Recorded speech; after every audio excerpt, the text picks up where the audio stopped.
Hello, Year 7. Today I'm going to conclude the story of Troy and tell you a little bit about the two major quest tales that follow on from the destruction of Troy, both of which you can follow up easily on the internet, in stories or books or poetry or film, anything really that takes your fancy. So, when Troy is destroyed by the Greeks, with it goes the slaughter of all the important Trojans. And King Priam, his wife, his family, even the tiny babies and children, are all killed by the Greeks in their quest for revenge and violence. Menelaus collects Helen and takes her away. We don't really know what Helen's view about all of this is because she doesn't have much of a voice in this story, which is a very male-centric story. But we do know she survives the sack of Troy and goes off with her former husband.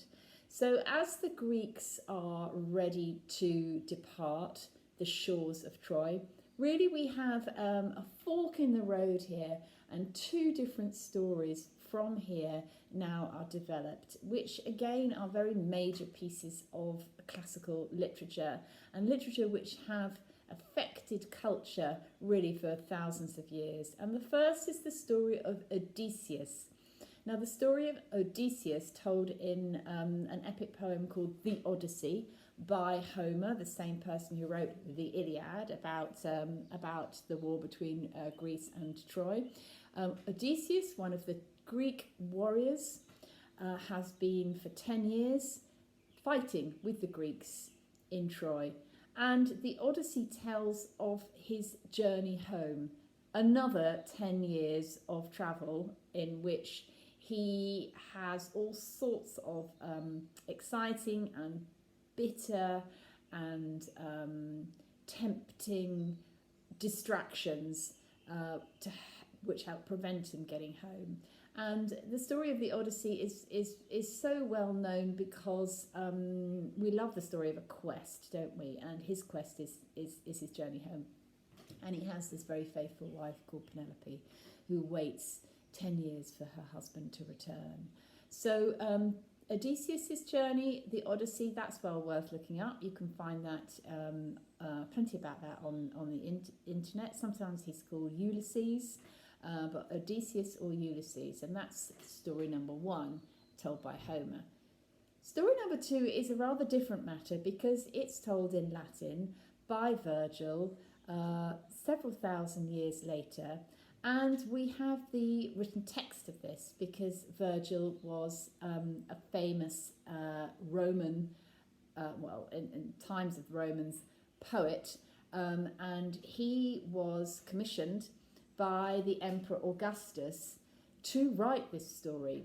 So he writes the story of a prince of Troy called Aeneas. Now, Aeneas is not a son of King Priam, but he lives in the palace and he's technically a kind of second cousin of Hector and Paris. And Aeneas has an amazing fate laid out for him. Aeneas's fate is to be the founder of Rome. And Virgil writes his epic poem, which is called the Aeneid, describing how Aeneas leaves Troy in the midst of this hideous destruction and disaster and travels, again, he has a long journey, travels to eventually Italy, where he will be the founder of Rome. Now, Aeneas's tale, the Aeneid, is a beautiful, beautiful book.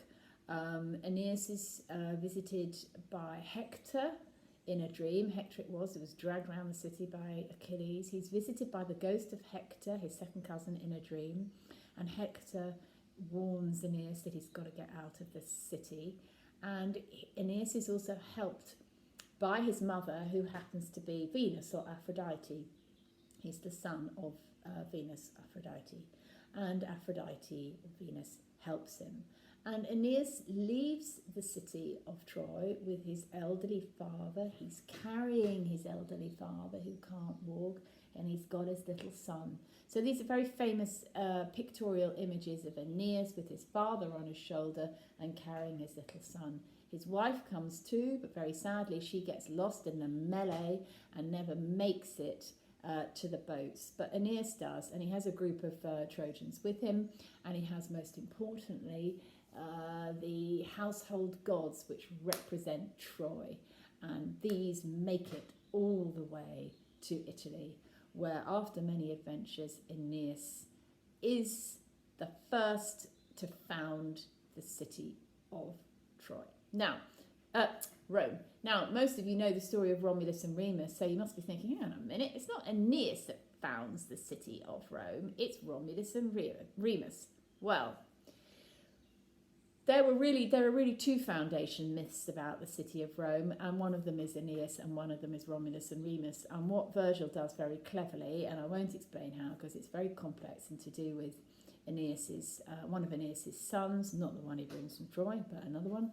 And Aeneas and Romulus and Remus are made to connect because they have the same ancestry.